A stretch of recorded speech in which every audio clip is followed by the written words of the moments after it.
Bienvenida, bienvenido a Efectividad. Aquí hablamos de efectividad sin olvidar las cosas importantes de la vida. El episodio de hoy se titula ¿Las comparaciones son odiosas? En forma de interrogación. ¿Te gusta que te comparen con los demás? ¿Cuántas veces te comparas con otros?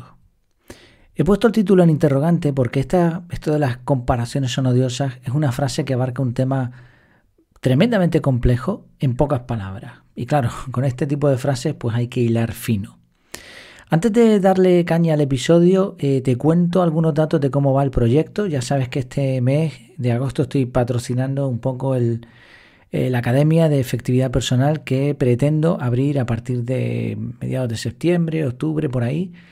Pero bueno, antes de hacerlo quería testear la cantidad de personas que estarían interesadas realmente en esto. Ya se han unido unas cuantas y lo agradezco, de verdad. Además, algunas de las personas que se han unido ya hicieron el curso, con lo cual, pues con más razón estoy contento porque eso quiere decir que los contenidos que ofrecí en su momento son suficientemente buenos como para que alguien quiera más. Y pues excelente. Incluso me ha llamado la atención que 2 personas en particular se han comprometido a estar un año. Y bueno, pues excelente. De hecho, pensando en esto de lo del año, creo que en el precio que pondré finalmente, si alguien se quiere suscribir un año y lo tiene tan claro, pues le haré un descuento por el año completo. Ya, a mí me viene bien porque así el inicio es más fácil, si finalmente pues lo hacemos, y a la persona le vendrá bien porque ya que tiene ese compromiso, pues mira, le va a salir más económico. Y recuerda también que si no logro ese mínimo que yo tengo pensado, esas garantías mínimas, no seguiré con el proyecto, desgraciadamente, porque no puede ser, no se puede mantener eternamente como un proyecto secundario.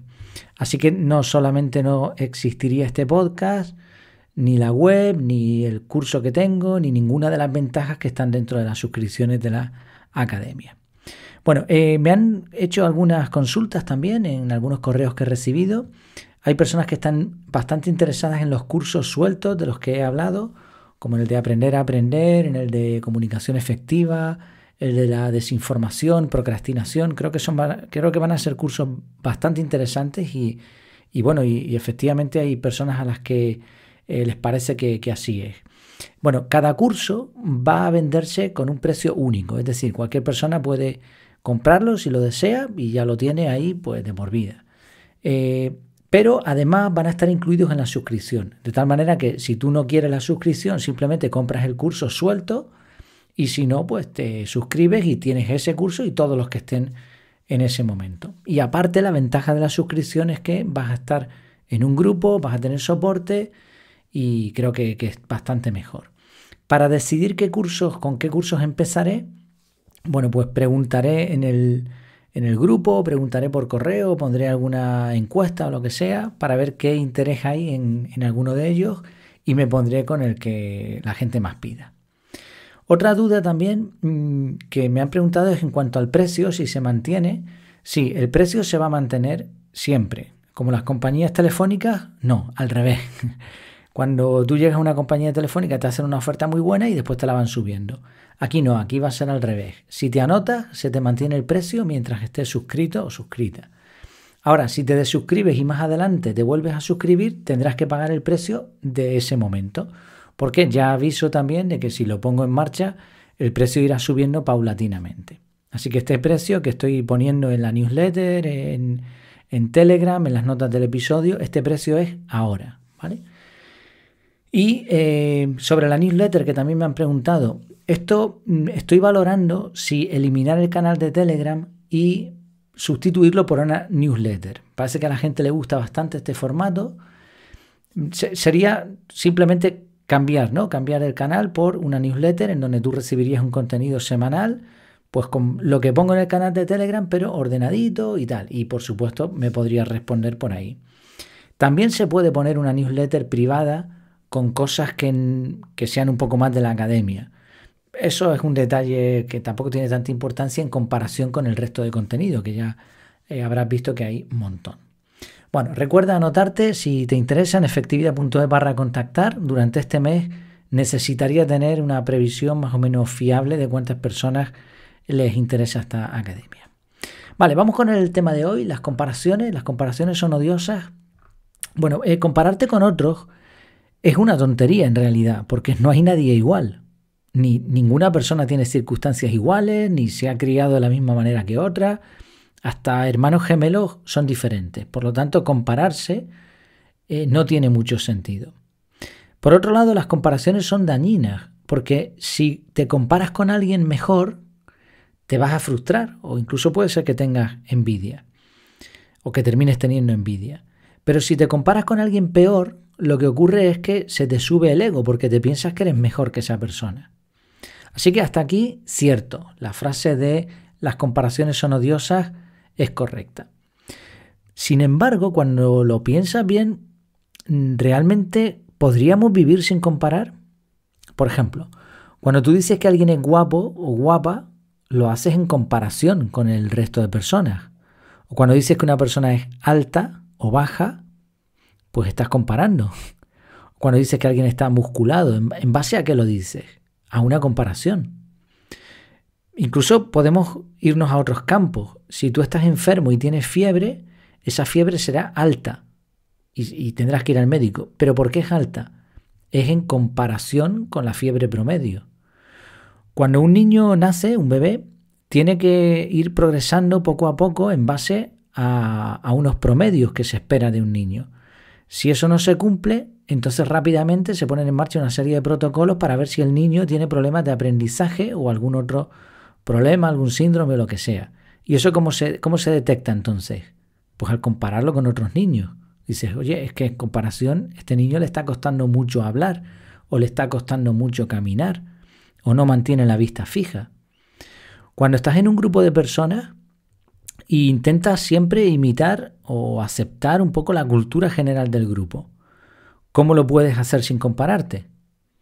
No puede ser. Cuando tú pones una regla de comportamiento en tu casa o en una empresa, pones una norma, ¿cómo pones esa norma sin comparar? O sea, ¿cómo se puede saber si tú estás realizando algo bien o mal? Tendrás que comparar con la regla, con la norma en este caso. Cuando se hace un estudio científico, lo que estás haciendo es comparar datos. Y podría seguir un rato más hablando de comparaciones. Realmente las comparaciones son súper útiles. Y de hecho, comparar es totalmente necesario para la convivencia. Comparar es imprescindible para la mejora, porque si no comparásemos, ¿cómo sabríamos que algo es mejor o peor? La realidad es que estamos comparando constantemente. Entonces, ¿cómo podemos compatibilizar la realidad de que estamos comparando y de que es necesario, y parece incluso que es positivo, con esa frase de que las comparaciones son odiosas? Bueno, pues evidentemente es que a la frase le falta algo. Las comparaciones son odiosas cuando se hacen mal. Y he intentado establecer como 6 puntos donde se puede ver claramente errores al comparar. Quizá podrían ser más o no sé, se podría añadir alguno más probablemente. El primero, es un error no compararnos con nosotros mismos. O sea, si tú te comparas con otros, pues tienes el problema que decíamos antes, que siempre va a haber alguien mejor o siempre va a haber alguien peor. Pero cuando te comparas contigo mismo, contigo misma, no hay ningún problema con eso. Lo que se trata es de ser un poco mejor que ayer y un poco peor que mañana. Y si no es ayer o mañana, pues al menos que el mes anterior o que el año anterior. Esto es la filosofía Kaizen. Se trata de mejorar. ¿En qué? ¿Cómo sabemos que estamos mejor?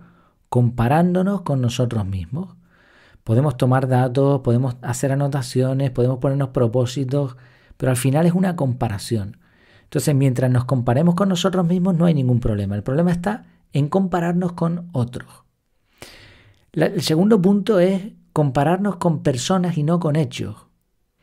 Te puedes comparar contigo mismo, contigo misma, pero no te compares con nadie. En vez de compararte con una persona, compárate con lo que esa persona hace, con datos, con hechos, con números, con lo que sea que te dé una referencia real. Tendemos a, como no sé cómo explicarlo, como a expandir una cualidad buena en una persona. Tendemos a pensar que esa persona ya por eso es totalmente buena. Y esto pasa mucho con los personajes famosos. Vemos a alguien famoso y decimos, oh, qué buena es esta persona. Pero solo lo has visto actuando. Y porque has visto un papel en el que hace de bueno, pues ya está, ya das por sentado que esa persona es buena. No, si te gustó ese papel, compárate con ese papel en concreto. Pero no con la persona, no te compares con... O sea, la persona en sí, entera, no es ese papel. Y lo mismo ocurre con muchas personas a nuestro alrededor, un vecino, un familiar, ¿no? Si hizo algo bien, compárate con eso, oye, aprende y imita. Pero no te compares con el conjunto de la persona, eso es muchísimo más complejo, ¿no? Claro, el cerebro, para simplificar, tiene esos trucos, ¿no? Pero es un error. No debemos compararnos con personas, sino con hechos. El tercer punto es que tendemos también a compararnos con extremos y no con promedios. Cuando pensamos en cualquier dato, da igual, ¿eh? Como decíamos antes, en el termómetro cuando nos medimos la fiebre, lo que tenemos que medir es el promedio, no el extremo. Porque hay personas que con 40 grados a lo mejor están perfectamente y otras con 36 también. Pero se entiende que a lo mejor una fiebre ya para irla mirando es en 38. Claro, tú no te tienes que comparar con el extremo, te tienes que comparar con el promedio. Y luego a partir de ahí se mira. Entonces muchas veces comparamos las cosas nos comparamos nosotros mismos con extremos. Decimos, oh, fíjate lo que ha conseguido esta persona. O fíjate qué marca ha hecho en el deporte X. Bueno, pues no sería una comparación lógica, porque al final siempre estaríamos trabajando la competitividad. O sea, tendríamos que llegar siempre a ese extremo y eso es tremendamente difícil y fatigoso. Entonces, en vez de compararnos con extremos, comparémonos con promedios. El cuarto punto es la falta de autoconocimiento, que a su vez lleva a la falta de autoestima o al orgullo erróneo. Aquí entramos como en dos niveles. Hay una horquilla enorme entre estos dos puntos y el ideal sería el medio, el autoconocimiento. Deberíamos saber lo que se nos da bien y deberíamos saber lo que se nos da mal y no hay ningún problema por eso. Y evidentemente estamos hablando de nuevo de comparaciones. En promedio, en comparación con la mayoría de las personas, se me puede dar bien jugar al ajedrez. Perfecto, no pasa nada, no voy a convertirme en alguien orgulloso por eso. Pero también sé que en promedio soy más tímido que la mayoría de personas. Entonces, son limitaciones o son características que tenemos cada uno. Y el conocerlas no nos hace ni mejores ni peores. ¿Cuál es el problema? Que cuando tenemos una autoestima muy baja o cuando tenemos demasiado ego, no somos capaces de ver con claridad lo que se nos da bien y lo que se nos da mal. Y esa falta de autoconocimiento lleva a que al compararnos caigamos en errores y nos hagamos en realidad muchísimo daño. Entonces, comparación sin autoconocimiento puede dar problemas. Por eso es importante trabajar esta parte. El quinto punto, medir datos y no sensaciones. Antes hablábamos de que no deberíamos compararnos con personas, sino con hechos, y hablamos también después de los promedios. Pero no debemos olvidar que los datos son una representación. Los datos deberían involucrar sensaciones. No vale comparar a un niño que ha sacado un 8 en un examen con otro que ha sacado un 0 y con otro que ha sacado un 10. Lo que importa es el esfuerzo que se ha tenido para llegar a eso. Evidentemente el dato es importante. Un 10 es mejor que un 0 para todos. Pero a lo mejor el esfuerzo que hay detrás, pues hay que tenerlo en cuenta. A veces nos olvidamos de las sensaciones cuando vemos estos típicos stories de Instagram o estados de WhatsApp y vemos la felicidad de otros, pero lo que estamos viendo es simplemente una fotografía de unas vacaciones. Eso es un conjunto de bits, un conjunto de datos, una imagen, pero no es felicidad. O cuando una persona hace un gesto y de pronto hace una donación enorme, ¿qué conlleva esa donación? ¿Hay bondad o hay un interés económico para pagar menos a Hacienda? Entonces no midamos los datos, midamos las sensaciones y eso es muy útil de comparar porque queremos ser más felices, queremos esforzarnos más, queremos ser más bondadosos, etc. Y el sexto punto, comparar para competir en vez de comparar para mejorar. Al final, la comparación nos debe llevar, en lo que se refiere al desarrollo personal, no a competir con otro, sino a mejorar nosotros. Si al compararnos con el promedio de otras personas, de sus cualidades, y de los hechos que hemos podido constatar vemos que podemos mejorar en algo y queremos ponernos con ello, pues adelante. Pero a partir de ahí la comparación no va a ser con las otras personas, sino va a ser con nosotros mismos, como decíamos en el primer punto, ese Kaizen. Cuando competimos simplemente para ganar, lo único que vamos a lograr es eso, es ganar. Después esa aparente ventaja se esfumará, porque lo que estamos buscando es simplemente un reconocimiento externo. Sí, 6 puntos. No compararnos con nosotros mismos es un error. Compararnos con personas y no con hechos es un error. Compararnos con extremos y no con promedios es un error. Falta de autoconocimiento es un error. Medir datos y no sensaciones es un error. Y comparar para competir en vez de comparar para mejorar es un error. Podría haber más puntos, por supuesto, pero la conclusión está clara. Las comparaciones son odiosas cuando se hacen mal, pero si se hacen bien pueden ser tremendamente útiles. Bueno, pues espero que te haya resultado útil también este episodio y recuerda, por favor, anotarte en efectividad.es/contactar con ponerme si quiero, pues con eso ya yo sé que estás interesado o interesada en la academia y que a partir de ahí caminaremos juntos en la efectividad personal, que seguro que nos llevará a vivir una vida mejor y con menos estrés. Muchas gracias por tu tiempo, por tu atención y hasta la próxima.